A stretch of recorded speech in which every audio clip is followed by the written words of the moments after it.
Electronic charge density mesh tutorial. Create a simulation, by navigating to the Job Designer page. Then, open the Workflow tab, and choose the Electronic Density Mesh workflow by selecting it in the list. After that, navigate to Compute tab, and set Compute Configuration. Here, we use one node with 4 cores. Then, set the name for the job. Here, we call it Silicon Electron Density Mesh Calculation.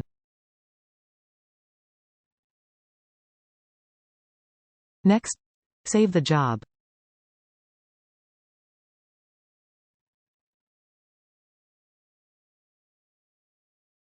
It can then be selected and submitted to the compute queue, for execution.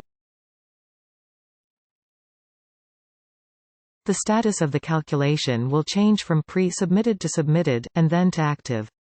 Please wait, until the job has finished running.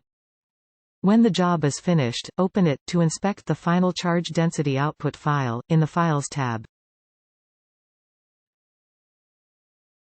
Now open a remote desktop session, via the right-hand sidebar. Open the Applications menu, located at the top of the remote desktop interface.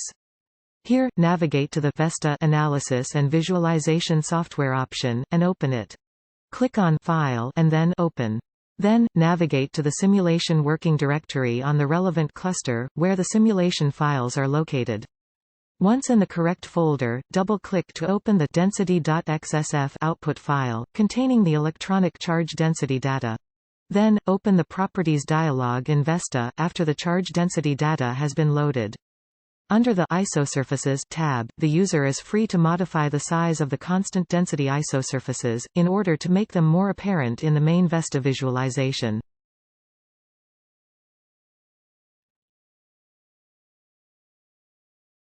After clicking OK, to close the dialog, the electronic charge density of silicon can be freely inspected under the main Vesta interface, by zooming into the graphic visualization.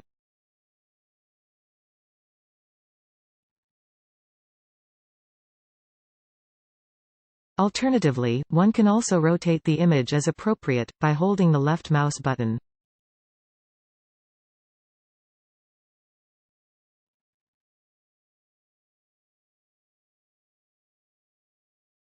This completes the present tutorial.